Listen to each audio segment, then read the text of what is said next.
for you guys? Yeah, I think start to finish, I think there's a lot of positives. Obviously, there's some of that preseason rust that happens obviously every year.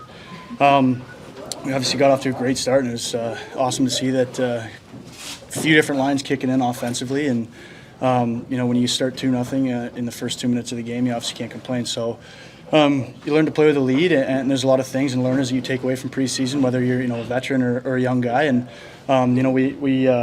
we let him back in the game a little bit. We had some lapses defensively, but again, this is a learning process for a lot of guys. And all in all, I think our effort was there the whole night, and guys were battling. And yeah, it was a great night so far. Yeah. What's it been like with Sturman and out here so far?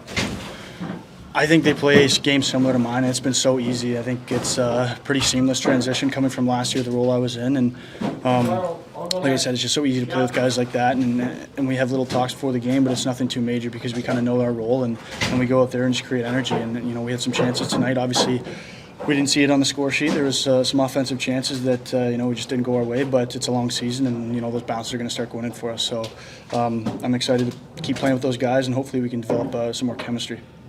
Quinn's talked a lot about how guys, if they give like 5-10% more, maybe this team could be in the playoff mix here this year. Yep. I think you had 8 or 9 goals last year. Do you feel you're a guy who can get up to that 12, 15 goal range? Absolutely. Yeah, I think there's a lot of offense that, last year maybe I just didn't have that confidence. I was playing a little bit more sheltered minutes, and nothing wrong with that. I learned from some great players last year, and I've only played 2 years in the league, and, there's still a lot to learn. You're learning every single day, and I'm excited to, like I said, play with some new players, and the change of scenery might be nice. So I'm just going to focus on, how goals are scored in this league in our role, and that's, going to the net and being nitty-gritty down below, and just keeping it simple. Obviously, it's very cliche, but, that's how pucks go in the net, and I got to use my size and my frame to out-muscle guys and go to the net and hopefully, bang some pucks home, some dirty ones.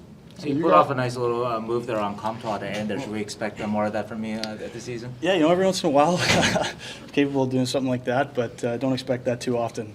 No, it was just the opportunity was right, and it wasn't like we had a bunch of guys up in the rush, so if I turned the puck over there, it wasn't the end of the world. So I just thought I'd try it, and I got a good shot off, but, hopefully we'll start going in.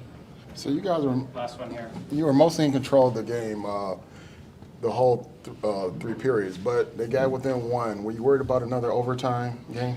I don't think we were too worried. We were confident in the way we played, and I think a lot of guys in this locker room know what it takes to win. So you can't let off the gas if you're winning. Obviously, if you're losing, you got to keep pushing to get that tying goal, and that's what they were doing. So we expected that out of them, but like I said, you can't take your foot off the gas and expect to just play defense because they're going to get momentum, and eventually some bounces are going to go in. So they obviously came within 1, but in the third period, I think we did a pretty sound job defensively, and we shut them down pretty good. So I'm pretty proud of the group effort, and I think guys can hang their heads pretty high leaving the locker room today.